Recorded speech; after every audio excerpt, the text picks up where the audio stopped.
here we can see that the date of birth of the Go Huaping featured in the documentary, who is allegedly a Chinese spy, also matches that of the Go Huaping on record in our Bureau of Immigration Documents and Board of Investment. 3 times during my interpellation, Mr. Chair, 3 beses po na sinabi ni Ms. Alice Go, itinanggi niya na siya po ang babae na nasa litrato. Pero nakita naman po natin na yung babae po na nandun sa aking pangalawang slide na nasa ID picture ng SIRV ay napakalapit po sa itsura ng babae na nasa litrato po doon sa dossier na sinasabi na Chinese spy. At napakalapit din po sa lahat po ng mga nadidito ngayong gabi. Nakikita naman po natin na ang Miss Alice po na nasa harapan natin ay kamukha po yung nasa 2 litrato na ating pong ipresenta. So, yung babae po na tinutukoy doon po sa dokumentaryo na Chinese spy po ay pareho doon po sa Go Huaping na kini-question po natin sa ating mga nakaraang pagtalakay. Maraming salamat po.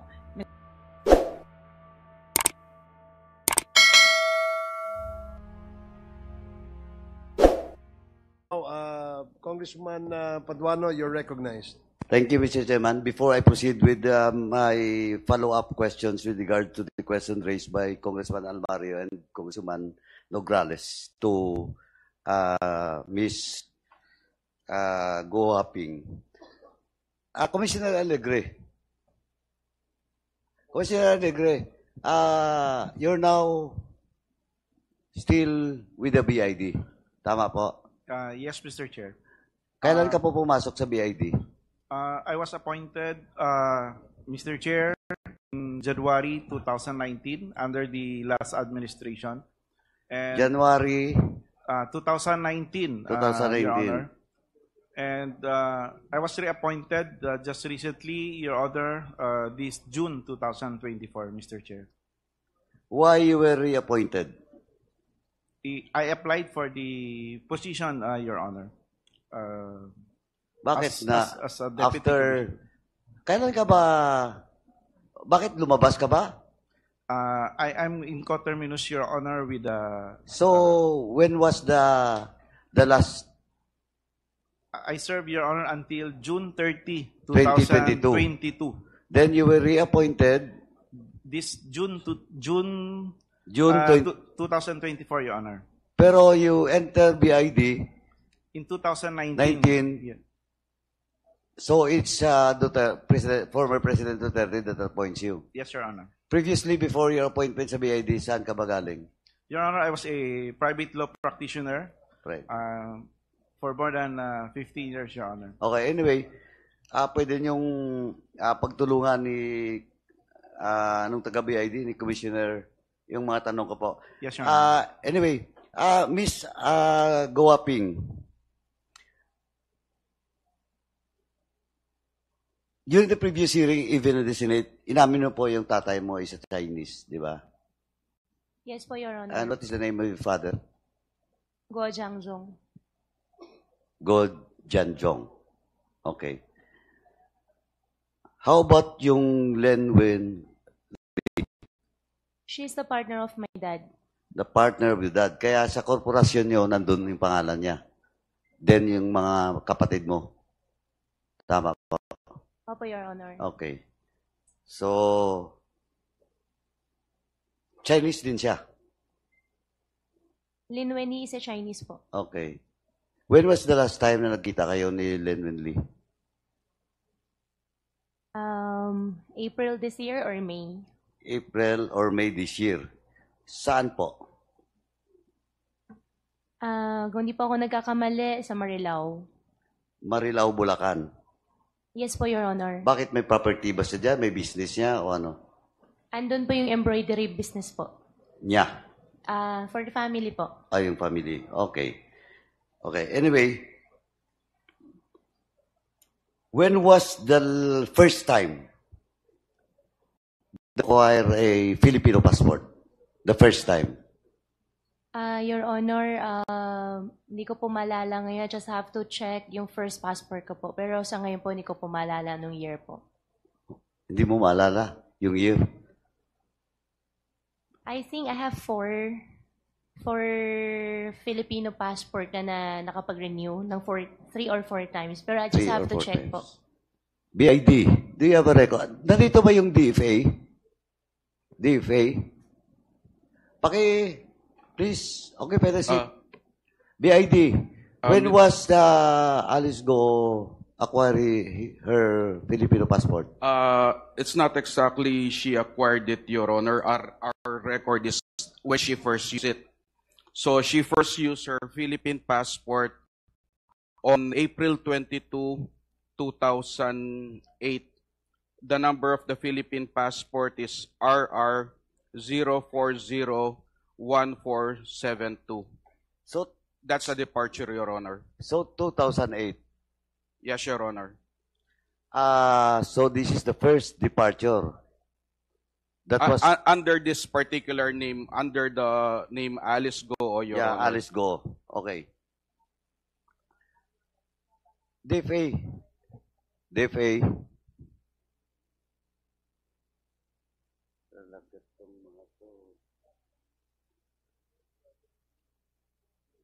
Do you have a record with regards to the first issuance of passport for Miss Alice Go? Good evening, Honorable Chair. Unfortunately, we could not retrieve the date when the first Why? passport was issued. It was no longer in our records. Grabe naman kayo. Sir. BID nga may record ng first travel niya, tapos kayo DFA, wala kayong record? We do have the passports issued after that, sir. Yung renewal, Yes, sir. when was that? There were renewals in 2011, 2015, and 2020, sir. 2011, 20... 2015 and 2020, sir. Okay. So, in short, before 2008, April, may passport na siya because that was the first travel of Miss Alice Go. Yes, sir. I also confirmed the issuance of the passport number that was earlier stated Okay. from our Anyway. from the BI. Miss Alice Go, how old are you now? 38 years old po. 38. Okay. When was the first entry of a certain Go Waping in the country?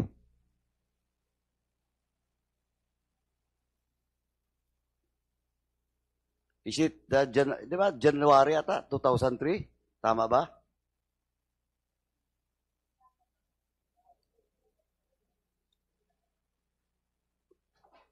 Ay, wait.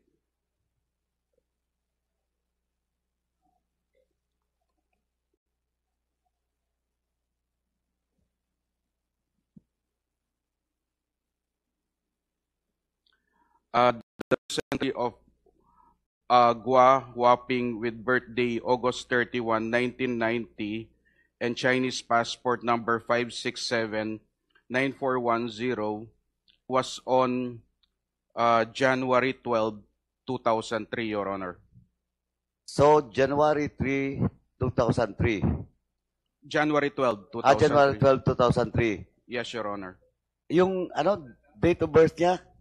The date of birth of the Gua Hauping in this particular case, Your Honor, is 31 August 1990. 1990. Yes, Your Honor.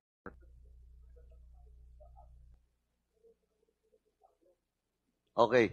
Anyway, when was may travel record ba kayo ng Go Waping? Since 2003? Yes, Your Honor. So, yung first, di ba pumasok siya in the Philippines? Yes, Your Honor. As what? The first Tourist? entry of the Gua Waping was, as I've said, in January 12, 2003, Your Honor. Ano bang tourist? Yes, Your Honor. Then the next, Actually, it isn't indicated here, Your Honor. from the Philippines, yung first na paglabas niya. She left the country on her first departure as Gua Huaping was on December 21, 2006, Your Honor.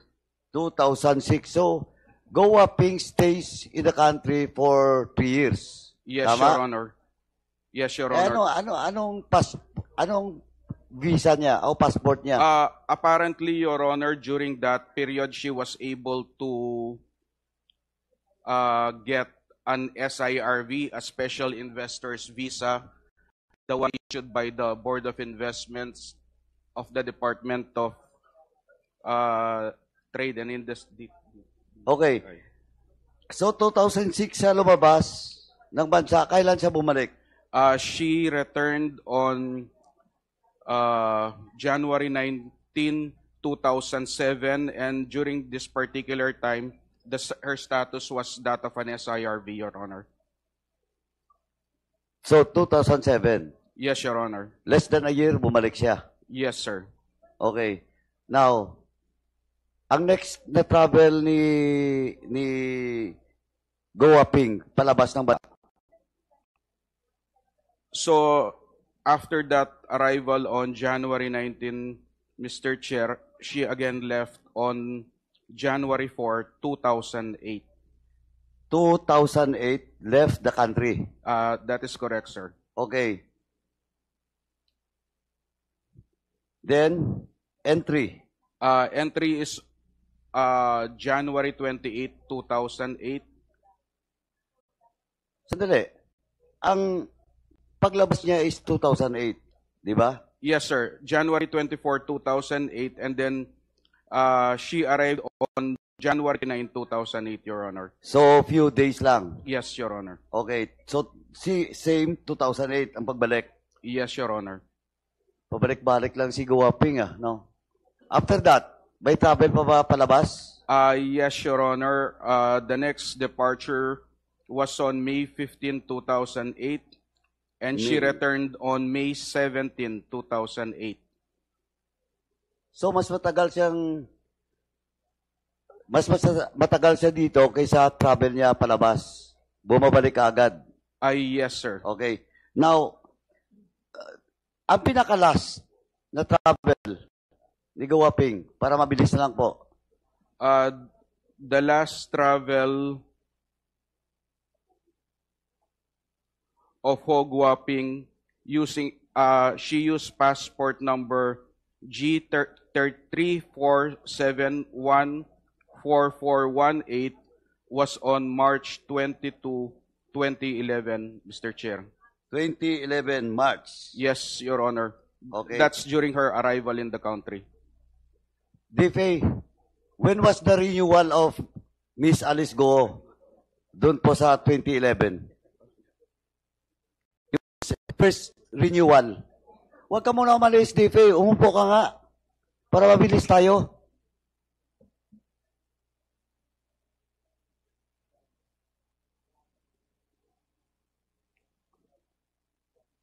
Specific date and month, 2011. It was renewed on the 7th of March, sir, 2011. 2nd of March. The 7th, sir. March 7, 2011. March po. 7. So, 2011, March renewal. Yes, sir. March of 2011, that was the last time that Alice Go Waping enters the country. Tama? Yes, Your Honor. Anong date? March 22, 2011.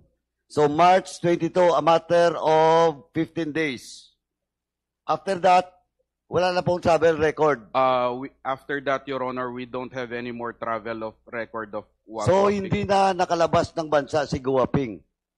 Yes, Your Honor. So, baka sumakay sa yate. That would be possible, Your Honor. Miss Alice Go. Oh, 15 days. Na-renew mo yung passport mo, Filipino passport. Then, March 15, that was the last travel record of Go Waping. And after that, hindi na po siya lumabas, hindi na nakita, may Alice Go na passport. What can you say about it?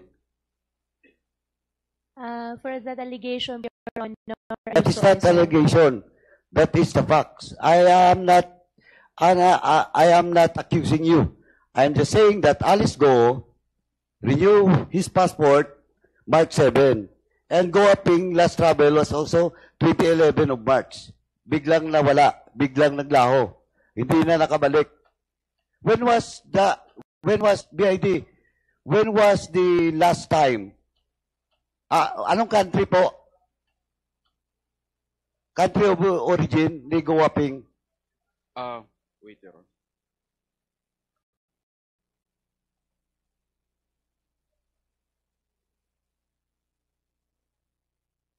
Honor. It wasn't indicated here, Your Honor. Okay. During her last trip in 2011, the destination was not indicated here, which is just normal during that time, Your Honor, because the ports were not encoded during that time. But of course, DFA siguro may record kayo. Tama? Kasi tinatatakan yun, di ba? DFA.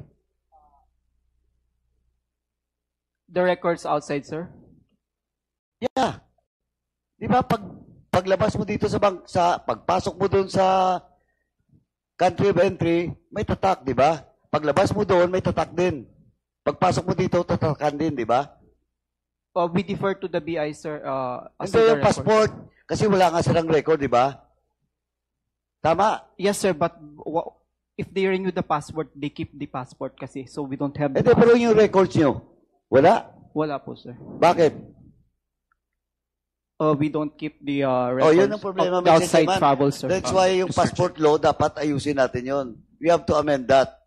Kasi hindi natin matrace. Tingnan mo, OBID, yung frequent travel ni Go Aping, anong country?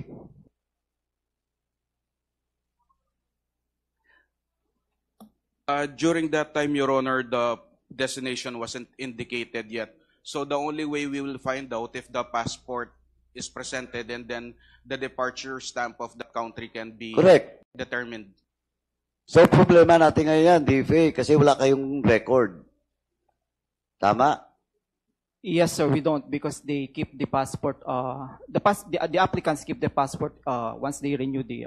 Anyway, Mr. Chairman, that's why talaga na-amend natin yung passport law. Ngayon, nakita na natin, may problema tayo.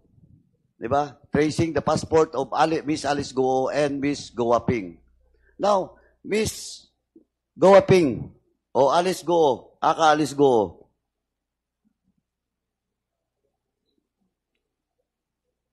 During the investigation sa Senate, saka dito, di ba, yung travel mo from the Philippines, sumakay kayo sa yate, as also told by your sister, di ba ang entry niyo is Malaysia, tama? Yes po, Your Honor. Then, nag-Indonesia kayo, Singapore. Opo, Your Honor. Your Honor, regarding po doon, I have immigration cases na rin po. Hindi, tinatanong lang kita. Opo. That is not incriminating. What is incriminating na sinabi mo na yan doon? Sa hearing, nire-review ko lang. Opo. Di ba? On record na yan. Di ba naka-record na yan? Tama? Opo, Your Honor. Okay. Now, why Miss Alice Go? Inamin mo tatay mo inchik. Bakit hindi ka, instead of going to Malaysia, backdoor, then nag-Indonesia, Singapore, blah, blah, blah. Bakit hindi ka umuwi sa tatay mo sa China? Your Honor, for that question po, may security concern po na related. I refuse to answer po. Ayan ka na naman, security related. Tatay mo yung pupuntahan mo, security related. Ganon? Your Honor, hindi po yung tatay ko ang... Hindi, ang question ko, why hindi ka bumalik sa tatay mo? Di ba, instead of going to Malaysia, Indonesia, alam mo naman may kaso ka dito, naharapin. Di ba? bakit hindi ka umuwi sa China and seek refuge to your father? Your Honor, may related po na security concern. Ano yun ang related security, Miss Alice Go? Ano yun? Yung tao po nagpaalis po sa akin, Your Honor. Ayan na naman tayo. Yung taong nagpaalis sa iyo, in-check. Yes po, Chinese? Your Honor. So, mas malakas ba yung taong yun kisa sa tatay mo? For the security concern po, Your Honor, I refuse to answer po. Oh, you refuse to answer because you have already cited in contempt in this committee. Hindi mo na invoke yung yung self-incriminating kasi hindi naman incriminating yun. Di ba? Tama? Mr. Chairman, ganito lang po. I do believe that even the security sector, especially the government agency involved in internal security, naintindihan po natin why Miss Alice Go or Go Waping, instead of going to China and seek refuge to his father, hindi siya umuwi doon kasi alam na po natin, alam ng mga security sector natin na yun yung orientation.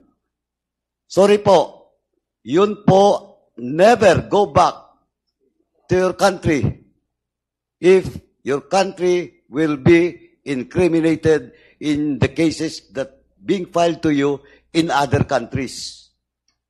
That's spying po. That is espionage. That's the dictum of being a spy. Hindi ka pwedeng umuwi sa bansa mo if your country masunog po doon sa mga pinagagawa mo doon po sa isang bansa outside of your country. Of course, Miss Alice Go Waping will not admit. Pero, sinasabi ko nga, yun yung orientation. Tingnan mo si Xi. Why? Ayaw niya pa-deport. Kasi, pag pinadeport siya, alam niya ang mangyayari sa kanya doon. Di ba? Miss Alice Go? Your Honor, hindi po ako agree. Sorry? Your Honor, I don't agree po. You don't agree? Opo, in the first place po, Your Honor. No. I'm not saying you don't agree with my theory. I'm not referring to you. Napaka-defensive mo. Ang sinasabi ko lang po, yung dictum doon sa mga spy at in relation to espionage, yun po ang orientation ng mga spy. I'm telling you that you're a spy. Ang sinasabi ko lang po, based on the records and everything, why instead of going and seek refuge to China, in which that is the mother country of your father, hindi po tumuwi yun dahil po, yun po. Just like what happened with Mr. Xi and all other spy in the whole world na nasunog. Kaysa masunog yung bansa nila, mas mabuti pang masunog na lang sila. And they will face consequences in that foreign country. For now, Mr. Chairman, I end my interpellation. Thank you po. Thank you, Congressman Paduano.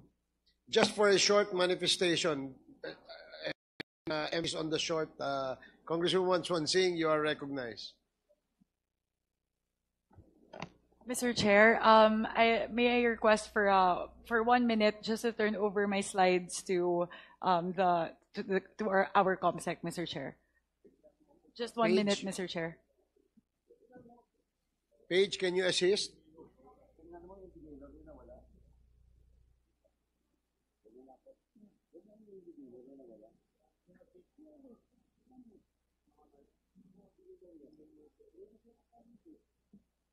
After the manifestation of Congresswoman Swansing, the next to interpret is Congressman Dan Franz. After the short manifestation.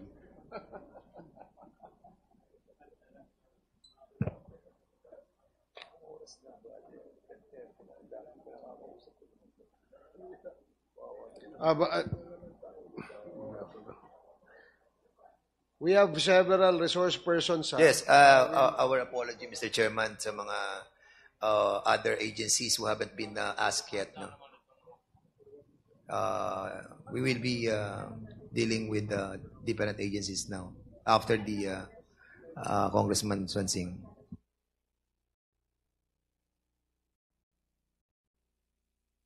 Okay, are you ready, Congresswoman Swansing? Mr. Chair, did the committee secretariat receive the slides already? Secretariat?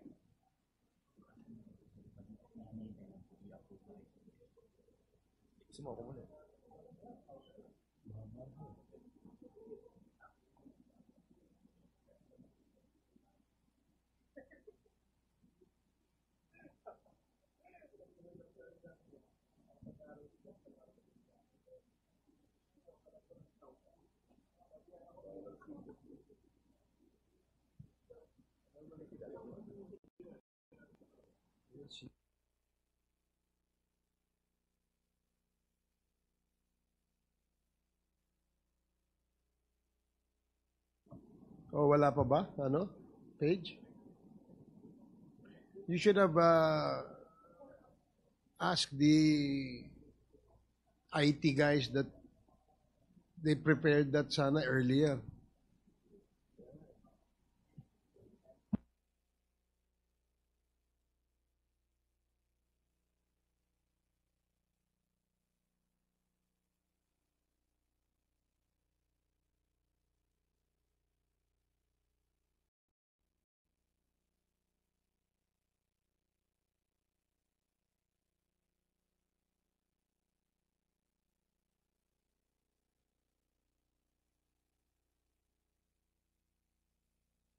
Congresswoman Swansing, I hope you don't mind. Let's proceed first with Congressman Dan Fernandez, and then after Congressman Fernandez, your short manifestation. Is that Mr. okay? Chair, if with your permission, Mr. Chair, my slides and my manifestation is very much related to the interpellation of the Honorable Paduano. So maganda po siya na follow up doon po sa interpellation ni Kong Paduano. Okay, sige. Okay na? Okay, sige. Please proceed.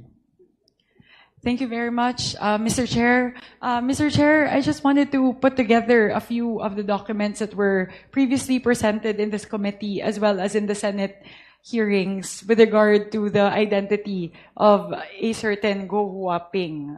So, Mr. Chair, here in the first slide, this was sourced from the Bureau of Immigration. This is the list of travel records for Go Huaping. And here on this slide, I wanted to highlight here the date of birth that's indicated on the list of travel records, which is the date of birth repeatedly mentioned in this hearing, which is August 31, 1990. Mr. Chair, I would like to quickly pause and ask Ms. Alice Go, do you still categorically deny that you are the Go Huaping in question with this particular information? Your Honor, regarding citizenship, I invoke my right against self-incrimination because of the cases filed against me in the courts. Mr. Chair, with that response, as you can see here, the status as highlighted by Representative Paduano is under the SIRV, so which is the Special Investor Resident Visa. So on the next slide, here we see the SIRV of the said personality Go Huaping, and these were the documents presented by Senator Win Gatchalian during the Senate hearing last June. And here we would highlight as well that this person has the same date of birth, which is August 31, 1990. So it appears based on the documents of the Bureau of Immigration and the Board of Investments that the Go Huaping in question is the same person. And as we hear, the ID picture resembles very much the Miss Alice Go that is in front of us, Mr. Chair. So again, Mr. Chair, let me pause and ask Miss Alice Go, do you still deny that you are the Go Huaping featured in this photo? Your Honor, regarding the citizenship po, I invoke my right against self-incrimination po. With that, Mr. Chair, I will move to my next slide. This, Mr. Chair, was the dossier that was previously presented by Representative Chino Almario in the Al Jazeera documentary. And in this dossier, Mr. Chair, this is allegedly the dossier for this Go Huaping. So we have here a Chinese translator, Mr. Chair. If I may, Ms. Batay, may I request you to please translate this this date or these numbers that's featured inside the box. Okay, so what's inside the box? First, on the first two words, that means 性别, or the gender, and the next word is 女, or girl, and then the next set of words, 4 words, 民族, that means racial ancestry. So it says here that it's Hanzu, or the Han group of people, or it's a typical term for the Chinese in China. And the next level or the next line, it's 出生日期 or the birth date. Okay, the birth date is 1990年 1990 8月 August 31. Yeah, 8月31日. Thank you very much, Ms. Batay. Given that I don't speak Chinese, Mr. Chair, I relied on Google Lens to translate this page for me. So on this next slide, just to verify and validate what Ms. Batay mentioned, ComSec, please show the next slide.